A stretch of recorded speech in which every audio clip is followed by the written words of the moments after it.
వాస్తవాలకి దగ్గరగా మాట్లాడతారని ఎందుకన్నా అంటే మొదట్లోనే మిమ్మల్ని.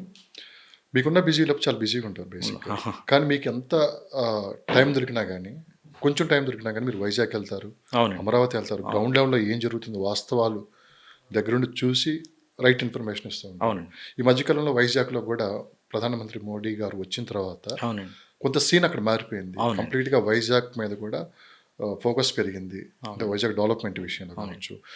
బాబు గారికి కూడా ఇటు 2 కళ్ళు. ఇటు వైజాగు, ఇటు అమరావతి. అవునండి. బాబు గారికి కాదండి కూటమి ప్రభుత్వానికి. అవునండి. సో 2 సమానంగా అభివృద్ధి చేయాలని చెప్పి ఒక నిర్ణయానికి కూడా వచ్చారని చెప్పి కూడా మనం విన్నాం. ఎంతవరకు ఏంటి సార్? వైజాగ్ మీద ఇప్పుడు అంతా ఫోకస్ పెట్టడానికి కారణం? వైజాగ్ గురించి చెప్పాలంటే అసలు ఎక్కడి నుంచి ప్రారంభం చేయాలనేది పెద్ద కన్‌ఫ్యూజన్. ఎందుకంటే దానికి చాలా డైమెన్షన్స్ ఉన్నాయి. జనరల్‌గా మనం హైదరాబాద్ గురించి మాట్లాడేటప్పుడు ఏం చెప్తాము? ఐటీ, ఐటీ బేస్ చేసుకొని సిటీ డెవలప్ అయింది. బెంగుళూరు కూడా ఐటీ బేస్ చేసుకొని అని. కానీ వైజాగ్ గురించి వచ్చినప్పుడు దానికి చాలా డైమెన్షన్స్ ఉన్నాయి. ఇప్పుడు కాదు యాక్చువల్‌గా వైజాగ్‌ని బ్రిటిషర్స్ వాళ్ళే గుర్తించారు యాక్చువల్‌గా. సో, సహజంగా ఉన్న సముద్రం లో లోతుగా ఉండటం ఒకటి. అట్లనే ఒక డాల్ఫిన్ నోస్ అని ఒక హిల్ ఉంది. దానివల్ల తీవ్రమైన అలలు రాకుండా తట్టుకునే శక్తి వైజాగ్‌కి ఉందనమాట. సో, దాంతో బ్రిటిషర్స్ ఆ రోజుల్లోనే గుర్తించి ఇది పోర్ట్ సిటీగా డెవలప్ చేయాలని చెప్పేసి దే స్టార్టెడ్ అనమాట పోర్ట్ సిటీ అనమాట. ఫస్ట్ షిప్ మనకి అక్కడొచ్చింది 1933లో ఫస్ట్ షిప్ వచ్చింది ఓకే. బ్రిటిషర్స్‌ది. కన్సైన్‌మెంట్. దాని తర్వాత 1941లో హిందుస్థాన్ షిప్ యార్డ్ లిమిటెడ్ అని చెప్పేసి షిప్స్ తయారు చేసే కంపెనీ పెట్టడం జరిగింది. 1948లో జల ఉష అని జవహర్లాల్ నెహ్రూ గారి ఆధ్వర్యంలో ఫస్ట్ షిప్‌ని మనం పంపించడం జరిగిందనమాట. ఆ రకంగా అది ఒక డైమెన్షన్‌లో పోర్ట్ సిటీగా డెవలప్ అవుతూ వచ్చింది. ఇప్పుడు కూడా కొన్ని నాకు తెలిసి ఒక 50, 60 కంట్రీస్‌తో ట్రేడ్ అయితే అవుతూనే ఉందనమాట వైజాగ్‌కి. అప్పటినుంచి కూడా ఇంటర్నేషనల్ ట్రేడింగ్ ఉండటం వల్ల, ఇంటర్నేషనల్ పరంగా అక్కడున్న బిజినెస్ మ్యాగ్నెటిక్స్ ఎవరైతే ఉన్నారో వైజాగ్‌కి వచ్చేసి ఆ ట్రాన్స్‌పోర్టేషన్ అవి చూడటం వల్ల వైజాగ్ యొక్క కల్చర్ కూడా కొంచెం కంపారిటివ్‌లీ అదర్ సిటీస్‌తో కంపేర్ చేసుకుంటే అది ఫస్ట్ కాస్మోపాలిటన్ సిటీగా మారిన సిటీనే వైజాగ్ అని చెప్పుకోవచ్చనమాట. సో, ఇది ఒక పోర్ట్ డైరెక్షన్ నుంచి గాన వస్తే పోర్ట్ సిటీ గాను. అట్లానే ఇప్పుడు industrial city direction. Industrial city అనే వైజాగ్‌కి ఇండస్ట్రియల్ సిటీ అని కూడా చాలా పేరుంది. 1970లో ఇందిరాగాంధీ ఎప్పుడైతే మన స్టీల్ ప్లాంట్‌ని ఎప్పుడైతే ఇనాగ్రేట్ చేశారో అప్పటి నుంచి కూడా 1983లో ఫస్ట్ ప్లాంట్ అనేది రన్నింగ్ స్టార్ట్ అయింది. సో, అప్పటి నుంచి కూడా ఇది ఇండస్ట్రియల్ సిటీగా పేరొచ్చింది. ఇది 33,000 ఎకర్స్‌లో ఉంది ఈ స్టీల్ ప్లాంట్. దాంతో పాటు ఇంకా చాలా ఇండస్ట్రీస్ వచ్చినాయన్నమాట. ఎన్‌టీపీసీ అని, హెచ్‌పీసీఎల్, బీహెచ్‌పీవీ, మళ్ళీ జింక్ లిమిటెడ్, మళ్ళీ ఫార్మా కంపెనీస్ గానీ, లేకపోతే ఫెర్టిలైజర్స్ కంపెనీస్ గానీ, ఇట్లా మోస్ట్ ఆఫ్ ద ల్యాండ్ అనేది ఈ పెద్ద పెద్ద ఇండస్ట్రియల్ సిటీస్‌గా డెవలప్ అయిపోయిన ఏరియాలో కవర్ అయ్యి ఉన్నాయన్నమాట. అంటే నేను ఒకవైపు పోర్ట్ సిటీగా డైమెన్షన్ తీసుకుంటే ఆ డెవలప్‌మెంట్ వేరే నడుస్తుంది. ఇండస్ట్రియల్ సిటీగా తీసుకుంటే ఆ డెవలప్‌మెంట్ వేరేగా నడుస్తుంది. సో, ఇప్పుడు తర్వాత జాయిన్ అయింది ఐటీ అనమాట. ఇప్పుడు ఐటీ అనేది యాడ్ అయిందనమాట యెస్ దానికి. సార్. ఐటీలో ఆల్రెడీ టీసీఎస్, టెక్ మహేంద్ర చాలా పెద్ద పెద్ద దిగ్గజాలు ఆల్రెడీ ఉన్నాయి. సో, చంద్రబాబు నాయుడు గారు లాస్ట్ టైమ్ వచ్చినప్పుడే దీన్ని కంప్లీట్‌గా ఐటీ సిటీగా మారుస్తామని చెప్పేసి ఆహ్, హ్మ్, వాగ్దానం చేయటం అయితే జరిగింది. సో, ఎనీహౌ అది కొంతవరకే నెరవేర్చగలిగారు. ఇప్పుడు దాన్ని మళ్ళీ వాటిని నెరవేర్చుకోవడానికి లోకేష్ గారు కూడా రీసెంట్‌గా ఒక ప్రకటన చేశారు. ఏమని?